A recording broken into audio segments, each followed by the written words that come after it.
ब्राह्मण था और भगवान बुद्ध की शिक्षा से क्या हो गया, साधु बन गया। आम्रपाली कौन थी, गणिका थी, नगर वधू थी, तो वैश्य कही जाती। भगवान बुद्ध की शिक्षा से क्या हो गई, तो देवी बन गई, पूरी दुनिया में उसकी पूजा हो जाती। नालागिरी आती था, पागल आती था भगवान बुद्ध की तरफ दौड़ा मारने के लिए, लेकिन बुद्ध के तेज, बुद्ध के मैत्री बल से क्या हुआ, मित्र बन गया। किंचा क्या थी, चांडाल कन्या थी।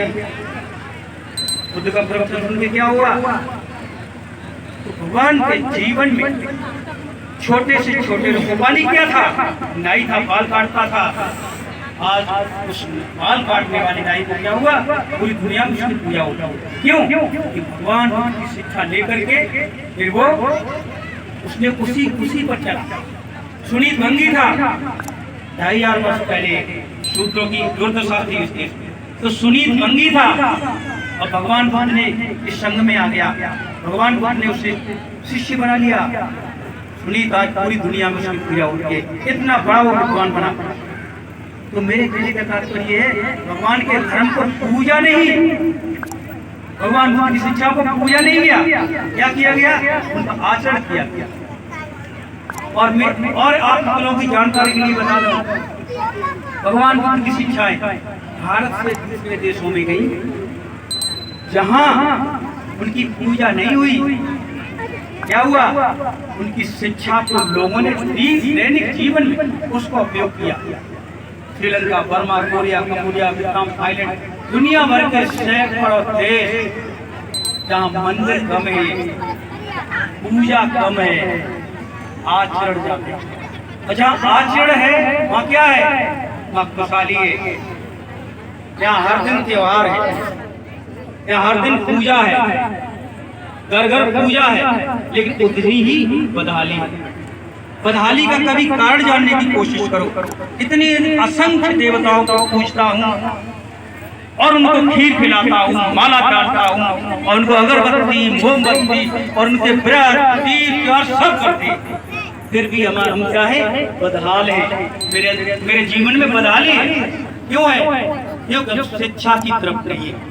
आवश्यकता किसकी है, देवता हो चाहे महादेवता हो, चाहे देवी हो, महादेवी हो, भगवान हो, महाभगवान हो, कोई भी हो, शिक्षा लीजिए उससे। अगर शिक्षा लेते हो तो आपका कल्याण होगा। अगर पूजा करते हो तो आप भी अंधविश्वासी बनोगे।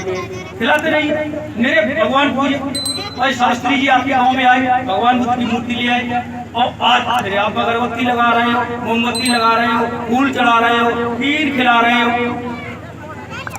क्या है, रिचुअल। धर्म के अंदर होता है। धर्म क्या है, घर में अगरबत्ती मोमबत्ती लगा दी, अगड़म बगड़म कर लिया, बस धर्म हो गया।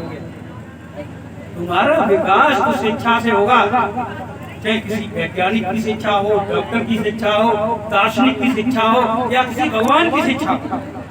और शिक्षा रखने से काम नहीं होगा, शिक्षा अपने दैनिक जीवन में उतारने से।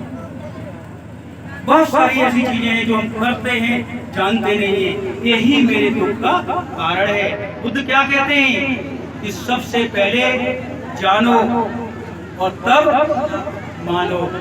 मेरे देश में क्या था, पहले जाना जाता था और तब माना जाता था, और जब इस देश में जान करके माना जाता था, उस समय ये देश सोने की चिड़िया थी।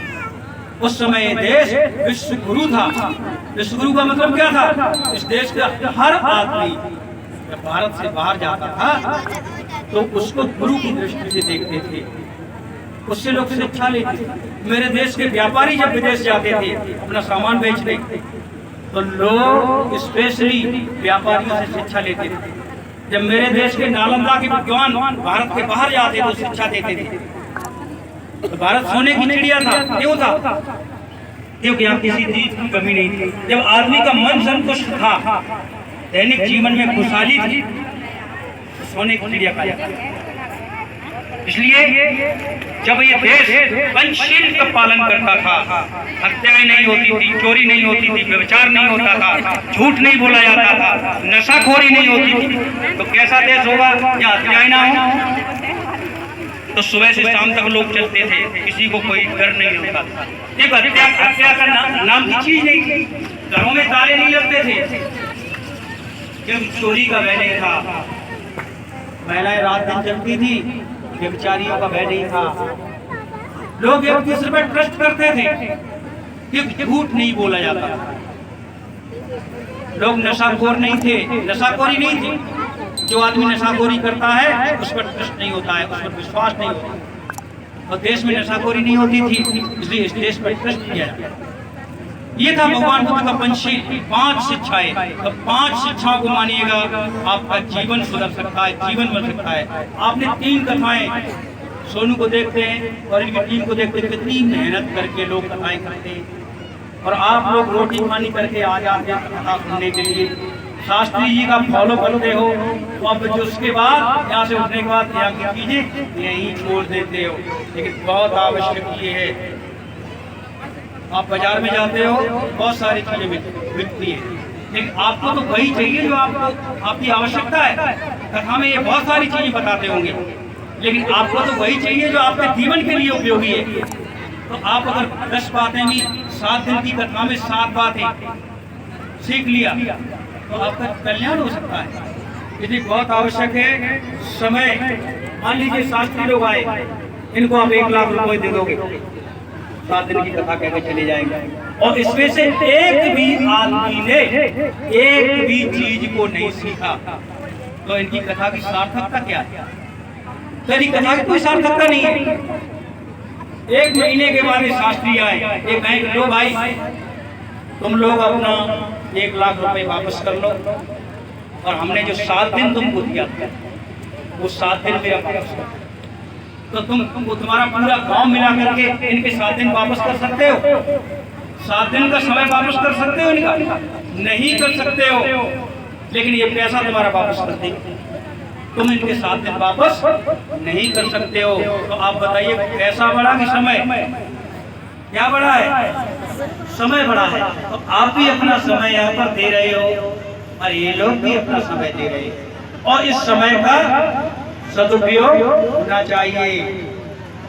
आपने 3 कथाएं सुनी है इसी जगह पर, तो 7-7 दिन की तीनों, तो 7 या 21 बातें तो याद, 21 बातें तो याद होनी चाहिए। अगर 21 में 10 बातें याद नहीं तो कथा की सार्थकता क्या है? इसलिए बहुत आवश्यक है, आज लास्ट दिन है, आज जो भी बताया जा रहा है आप सुनिए, समझिए, सोचिए और अपने जीवन में उसका उपयोग करिए। बहुत बहुत धन्यवाद। नमो बुद्धाय। फिर मिलेंगे।